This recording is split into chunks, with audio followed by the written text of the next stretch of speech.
Okay. Hey, everybody. My name is Eva Vidan. I am Chief Product Officer for a company called OpenLegacy. We are a cloud-native modernization platform for legacy systems, as the name suggests. And today, I want to talk with you about legacy modernization, specifically how to modernize with intent. Sounds like fun, right? Well, it can be. So I know that usually when people talk about legacy modernization, there's a lot of bullet points and charts and diagrams, but we're going to do something a little bit different today. What we're actually going to do today is tell a story. We'll use our imagination a little bit because it will be a simplified story, naturally, but not a lot because it will be based on true events, as they say. So like every good story, our story will need a protagonist, a hero. And so this is our hero. This is Beth. Beth is the newly hired, newly minted CIO of a generic bank. It's called Acme, like they do in the cartoons. And generic bank has been around for quite some time. So it's not a tier one global, banking group. It's a regional bank, but a good-sized one. And it has a lot of history. Specifically, it has a lot of history in its IT department, right? So everything that was ever written still runs in production. I'm sure you wouldn't know anything about that. And specifically, Beth was hired to run the digital transformation for that bank.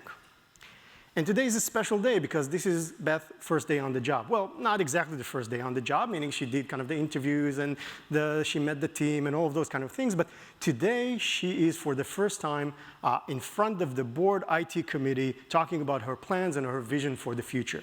That's a big day for her. So immediately right off the bat, the meeting starts. And of course, there's an elephant in the room. See, generic bank, they have a mainframe. It's a legacy system. It runs, core banking. A lot of the core capabilities of the bank runs on it. And that mainframe is considered to be a problem, a challenge. It's hard to innovate on. The skills are becoming scarce. It really slows them down. So, of course, the first question is, when you say digital transformation, you mean legacy modernization, right? That's what we mean. We mean, moving away from the mainframe. Well, says Beth, yeah, that's part of it, absolutely. We want to re-platform, we want to move to newer platforms. We still want to support digital initiatives. We want to support everything that we're trying to do. But yeah, definitely, legacy modernization is part of it. Well, that's not good, quite good enough. We are going to move from the mainframe to the cloud, right? By the end of it, we will not have any mainframe in the bank. It's going to take time, but OK, yeah. Basically, that's the idea. We want to move away from our mainframe. OK, that settles it. Basically, that's it. That's the mandate. The chairperson of the committee basically tells Beth that this is the mandate that she has. Move everything from the mainframe to the cloud. OK, that was great. Now we need to start planning. And as modernizations projects go, there's a lot of planning to be had.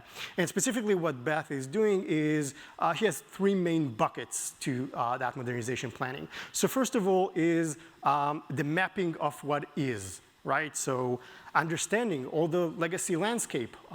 There's a lot of bodies that are buried in that IT infrastructure.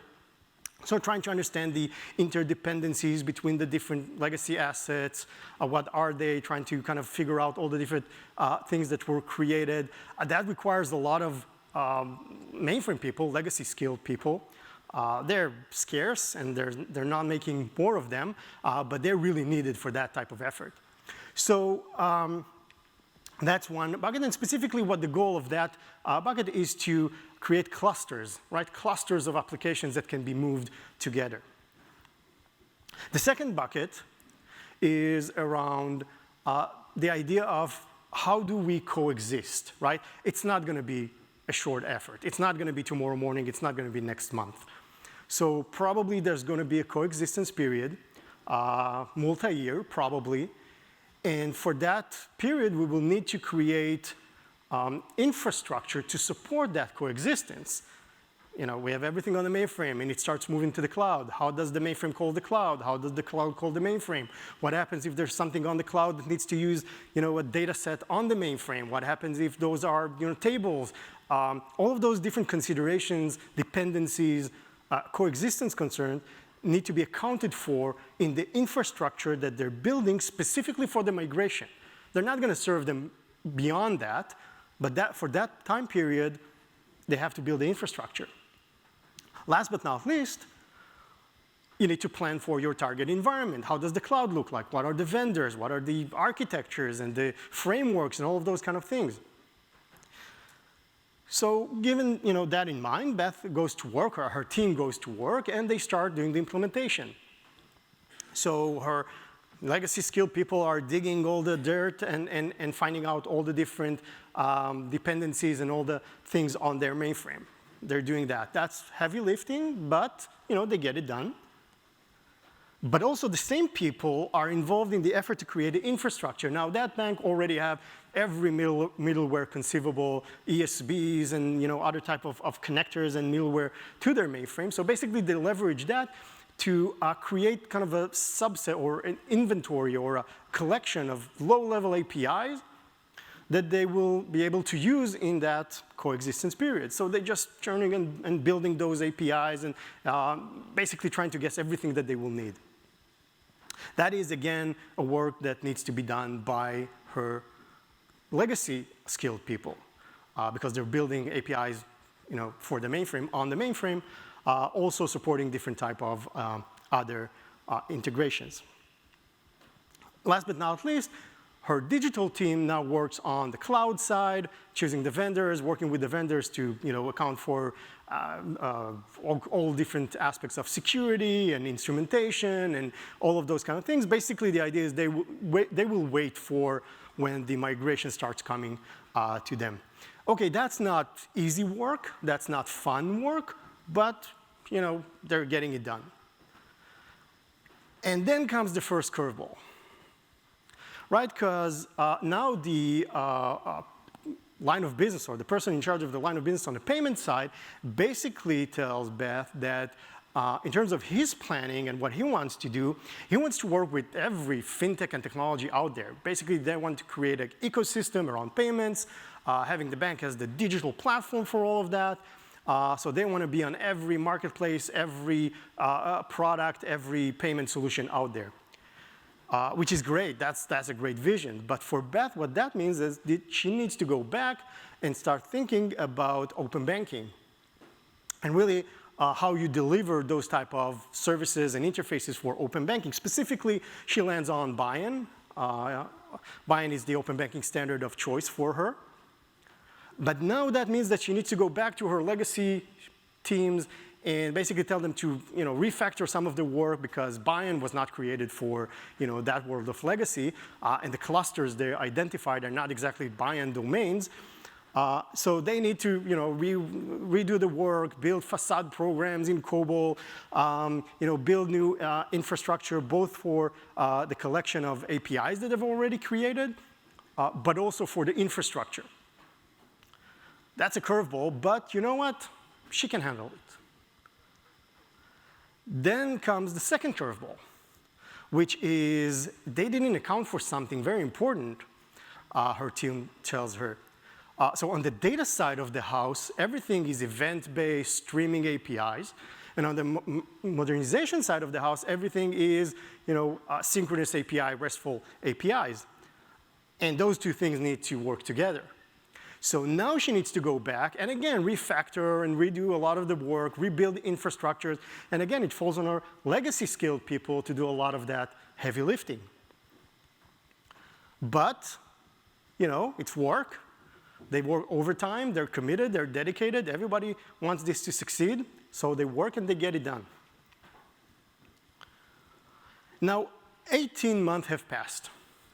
And for Beth, that's her checkpoint, right? Because that's another meeting with the board.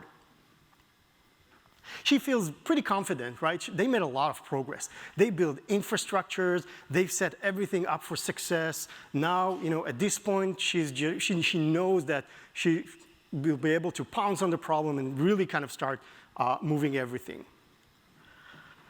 The thing is that when the meeting starts, the first question is, of course, we had a lot of plans and a lot of great things that we wanted to do, but a lot of time has passed and we still didn't deliver any payments solution, right? I mean, there's no new initiative that we were able to deploy or release as a product. Well, Beth says, yeah, I told you it's going to take time. We built infrastructures. We built a lot of kind of the things that will be needed. But that's the nature of things. Well, we can work with that, says another board member. But you know what? There's a problem in terms of appearance, right? I mean, the market is waiting for us. They know we're making this huge investment. Shareholders are getting a little bit anxious. So you know what? Let's do this. Papers, they really love this idea of lines of COBOL code, right? They love measuring things in lines of COBOL. So maybe you give us kind of an estimate, like in percentage or real number of lines of COBOL code that moved from the mainframe to the cloud, right? We can do something with that. We can do like a press release or something like that. Well, says Beth, yeah, actually it's not a few thousand, but we need to, excuse me, said the chairperson. I didn't catch that. What did you say? Well, actually, we needed to add a few thousand lines of COBOL code just to support the migration, to support the infrastructure, all of those things. Yeah, that wasn't a great answer. That wasn't a good day for Beth. But that's great because the job market is great and she will find a new job and that, well, no, we can't have that, right? I mean, she's our hero. Let's rewind. Let's go back, let's rewind, let's go back to start. So, this is Beth. Today is Beth, first day on the job. She gets a mandate to move away from the mainframe. Everything needs to move to the cloud. Okay, great. She starts working. But this time, and these are the 3 bullet points I promised you, this time she has a bunch of insights, 3 insights to be more precise, that will help her. The first insight is that she absolutely have to empower the digital team to do a lot of the work and the heavy lifting. Her legacy team, basically, they are already accounted for. They're doing the everyday. They're busy. She's not going to get a lot more of them, and they're retiring. A lot of them are. So she needs to empower and enable her digital team to do most of the heavy lifting. The second insight is that it's not just about moving to a cloud technology. It's not just about moving to an agile way of working. It's not just about moving to, DevOps capabilities. The actual move itself needs to be done with cloud technologies. Otherwise, she will never get there.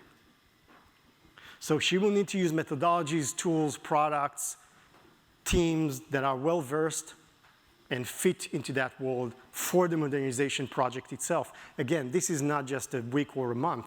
This is the reality for the bank for a few years. Last but not least, and kind of derived from that, is that she needs to get results quickly and continuously. Nobody going to wait. People will want to see results, and if this needs to be a success, this needs to be a success soon, immediately.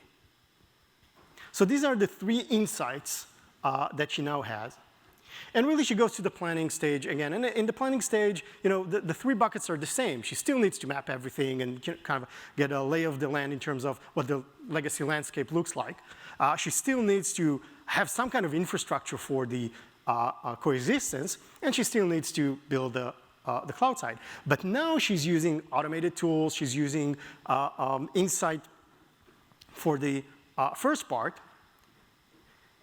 And she understands that for the second part, the infrastructure, it's not about just building, hundreds of low-level APIs that will serve her somewhere in the future. It's about building a capability, a muscle. Basically, the idea is that when you get a request, you can fulfill that request very, very quickly in a flexible way.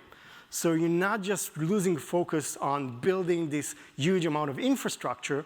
You're only building the infrastructure needed to build the infrastructure that you actually need. And this is a very common pattern when we look at the way any kind of software development is done today. Scaffolding and code generation and things like that. That's exactly the way you would develop things if you are a cloud developer.